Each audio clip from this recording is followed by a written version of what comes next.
Okay, I'm back. And so let's begin our discussion of minerals by discussing what they are composed of, which is going to be the atoms.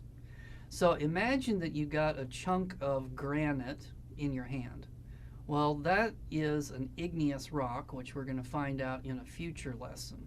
But you'll notice about the granite sample is it's speckly.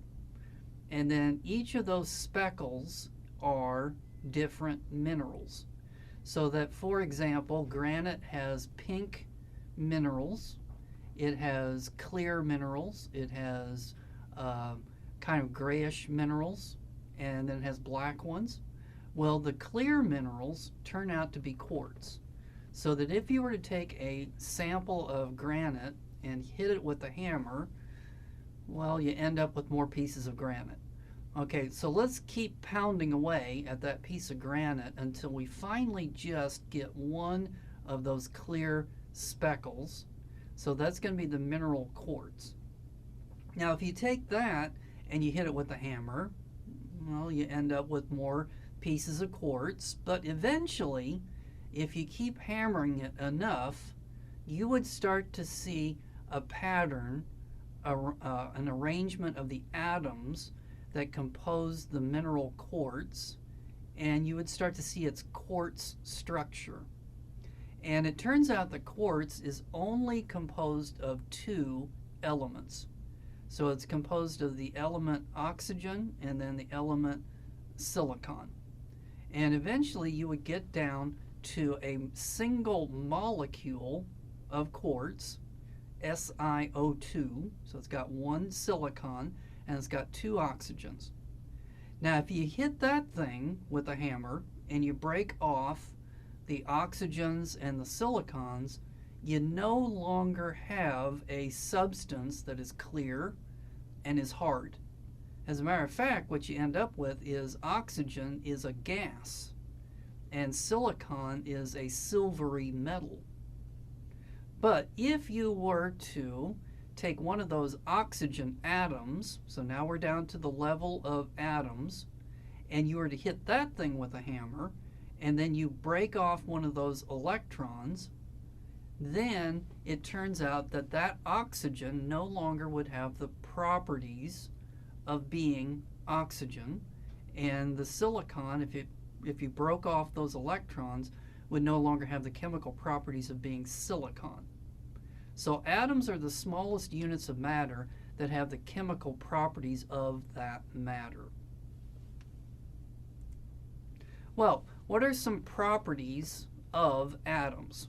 Okay, one, you got to have have an understanding for how small the atom is. So the official metric unit for distance is the meter, and so a meter is about this big, so it's almost the same thing as a yardstick, so 3 feet in English units.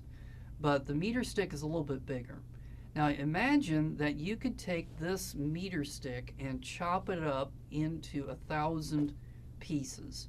Those would be called the millimeters, and they would be, almost as close as what you can get your fingers together.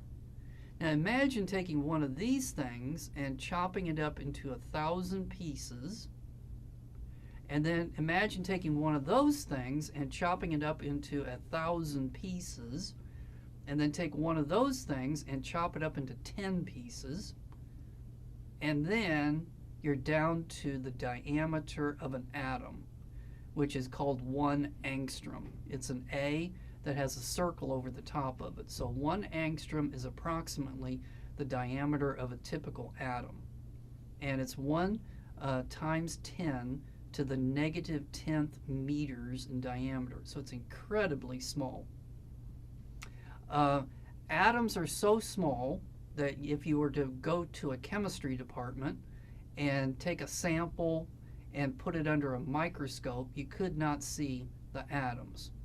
You need to have a special kind of microscope called an electron microscope in order to be able to visualize the atoms. And so that's that picture that you see over there on the right. And what I want you to see is those circle things, those are the atoms, but do you notice that they're arranged in a particular pattern? Does So that's what atoms do. They try to get as close together as possible, but still have some kind of a pattern associated with them. So we'll see that in just a few moments. So if you're interested in knowing just how small an atom is, there is an excellent video called Powers of 10 on YouTube, where it starts off with a person in Chicago, and they're laying down on a blanket. And so it first starts with a view of the person that is 1 meter by 1 meter. And then the camera starts to back off until he's far enough away that you see 10 meters by 10 meters.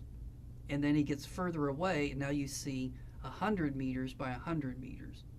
And it keeps backing off until finally you see the city of Chicago, and then the United States, and then you see the world, and then you see the orbit of the moon, and then it just keeps getting bigger and bigger until finally you're seeing entire galaxies. And meanwhile it's telling you how big are these numbers in terms of times 10. And then it zooms back in on the guy, and then it starts to focus in on his hand, and it focuses in on the skin, and then a capillary, and then a white blood cell, and then the DNA that makes up the material inside that white blood cell. And finally it gets to the point where it's showing you individual atoms.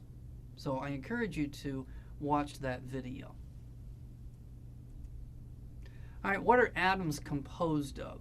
So atoms are going to be composed of a nucleus, which consists of protons and neutrons, and then it has electrons, which, okay, now we have to be kind of careful here. The top picture makes it look like the electrons have definitive orbits around the nucleus, like little planets. That's not quite true, but it does make for a nicer picture. So the better view is the one that's underneath it, which shows a beehive. So that the bees, you don't really notice individual bees, but you do notice kind of a cloud that is surrounding the beehive. And that cloud gives you a probability of where that bee is going to be located. So we could say that most of those bees are going to be located with, 90% of the bees are going to be located within 6 feet of the hive. Well, we do the same thing with the electrons.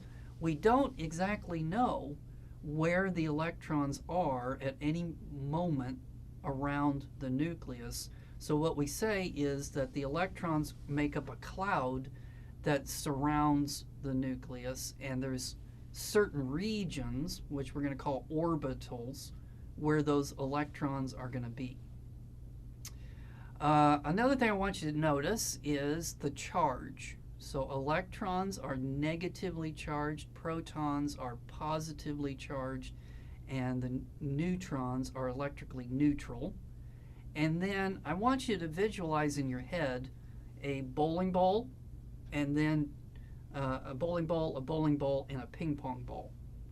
So those two bowling balls are roughly 2,000 times heavier than what the ping pong ball is. And so protons and neutrons are very massive compared to the mass of the electron.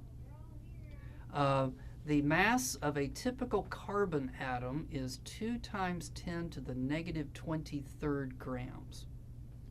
Now 1 gram is approximately the mass of a single paper clip.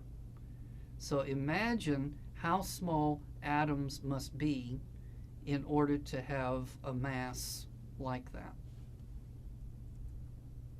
All right, let's take a break, and then when we come back, we're going to talk about what force holds the atom together.